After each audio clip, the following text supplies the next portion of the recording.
ഞങ്ങൾ MLA sir പറഞ്ഞതിൻ്റെ പുറകെ ഇങ്ങനെ നിൽക്കുകയാണ്. പിന്നെ MLA പറഞ്ഞതിന് ശേഷമാണ് ഞങ്ങൾ കേസിനൊരു വഴിത്തിരിവായി വന്നത്. അതുകൊണ്ടാണ് MLA സാറിൻ്റെ പുറകെ തന്നെ വരുന്നത്. ഇതൊരു പൊതുസമൂഹത്തിൻ്റെ പിന്തുണ ഇതോടുകൂടി കിട്ടുമെന്ന് പ്രതീക്ഷിക്കുന്നുണ്ട്. ഈ PV അൻവർ ഉന്നയിച്ച ആരോപണങ്ങളിൽ എത്രത്തോളം ശരിയുണ്ട്? അദ്ദേഹം ഇന്നെന്തെങ്കിലും പുതിയ വെളിപ്പെടുത്തലുകൾ നടത്തുമോ? അത്തരം കാര്യങ്ങളെക്കുറിച്ചാണ് ഇന്ന് അറിയേണ്ടത്. ഒരു ആക്ഷൻ കമ്മിറ്റിയുടെ ചെയർമാൻ നമ്മോടൊപ്പം ചേരുന്നുണ്ട്.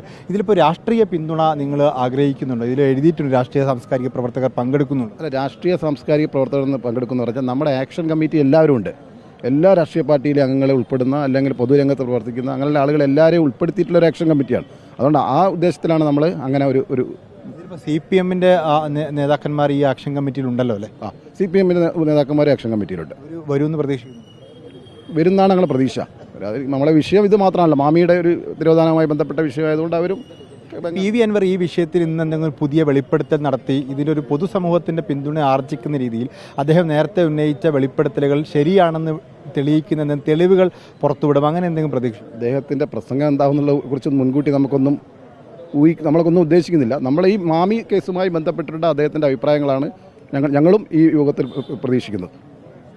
ഈ ഒരു പൊതുസമൂഹത്തിൻ്റെ പിന്തുണ ഉണ്ടാവുമോ, അല്ലെങ്കിൽ ആക്ഷൻ കമ്മിറ്റി ഭാരവാഹികളും അണികളും മാത്രമേ? പൊതുസമൂഹത്തിൻ്റെ പിന്തുണ നമുക്ക് കിട്ടിയിട്ടുണ്ട്. ഇതിൻ്റെ തുടക്കം മുതലുള്ള സമരങ്ങളിലും കാര്യങ്ങളിലും ഒക്കെ കോഴിക്കോട്ടെ ജനാവലി വളരെ നന്നായി സഹകരിച്ചിട്ടുണ്ട്. ഇതിനു മുമ്പ് ടൗൺ ഹാളിൽ നടന്ന ഒരു യോഗം വലിയ ആൾക്കൂട്ടമാണ്. മാമിയെക്കുറിച്ച് അറിഞ്ഞവരും അറിയാത്തവരും ഒക്കെ പങ്കെടുത്തിട്ടുള്ള യോഗം. മാമിയുടെ സഹോദരൻ നമ്മോടൊപ്പം ചേരുന്നു. മാമിക്ക് വലിയ റിയൽ എസ്റ്റേറ്റ് ബന്ധങ്ങൾ, വ്യാപാര ബന്ധങ്ങളൊക്കെ സമൂഹത്തിലുണ്ടായിരുന്നു. ഇത്രയും പ്രമുഖനായിട്ടുള്ളൊരു വ്യക്തി കാണാതായി ഒരു മാസം കഴിയുമ്പോൾ അൻവറിനെ പോലെ ഒരു MLA പറയുമ്പോഴാണ് ഇത് വീണ്ടും പൊതുസമൂഹത്തിൽ ചർച്ചയാവുന്നത്. തീർച്ചയായിട്ടും അതെ. ഞങ്ങൾ പല സമരപരിപാടികളും കോഴിക്കോടും ബാലുശ്ശേരിയിലും നടത്തിയിട്ടുണ്ട്. പക്ഷേ ഇത്രയൊരു ന്യൂസ് ചർച്ചയാവുന്നത് അൻവർ MLA ഇത് വന്നതിന് ശേഷം മാത്രം. അന്വേഷണം ഇപ്പോഴും തലക്കുളത്തൂരിൽ അദ്ദേഹത്തെ അവസാനമായി കണ്ടെടുത്ത് നിൽക്കുകയാണ്. അന്വേഷണത്തിലൊരു പുരോഗതി, ഒരു ജനകീയ കമ്മിറ്റി ഇത്രയും വലിയ ജനകീയ പരിപാടി സംഘടിപ്പിക്കുമ്പോൾ അന്വേഷണത്തിലൊരു പുരോഗതി നിങ്ങൾ പ്രതീക്ഷിക്കുന്നു? അന്വേഷണത്തിൽ പുരോഗതി പ്രതീക്ഷിക്കുന്നത് തലക്കുളത്തൂരിൽ മാത്രം നിൽക്കുകയാണ്. അവിടുന്ന് അന്വേഷണം മുന്നോട്ട് പോകണം. അതിന് മുന്നോട്ട് പോകാൻ കഴിഞ്ഞ കാലങ്ങളിൽ നടത്തിയ അന്വേഷണത്തിൽ പോലീസിന് സാധിച്ചിട്ടില്ല. അയാൾ ഇതുവരെ പറഞ്ഞ് സത്യം എന്നുള്ളത് തെളിഞ്ഞിട്ടുണ്ട്. അതിനെ ഒരു വിഘടനമായിട്ടൊന്നും കണ്ടിട്ടില്ല. പിന്നെ ഭരണത്തിനുള്ള ആളുകൾ എത്രത്തോളം ഈ ഒരു ഫ്യൂഡൽ ചിന്താഗതി കൂടെ വന്നു എന്നുള്ളത്, ഒരു പോലീസ് രാജ് നാട്ടിൽ നടക്കുകയാണെന്നുള്ളതിൻ്റെ പ്രതീതി അത് ചെറുപ്പക്കാരാണ് ചിന്തിക്കേണ്ടത്. ചെറുപ്പക്കാർക്ക് ഒന്ന് മനസ്സിലാക്കണം, നമ്മളൊരു ബ്രിട്ടീഷ് രാജ്യത്തല്ല, ഒരു ജനാധിപത്യ രാജ്യത്താണ് ജീവിക്കുന്നത്.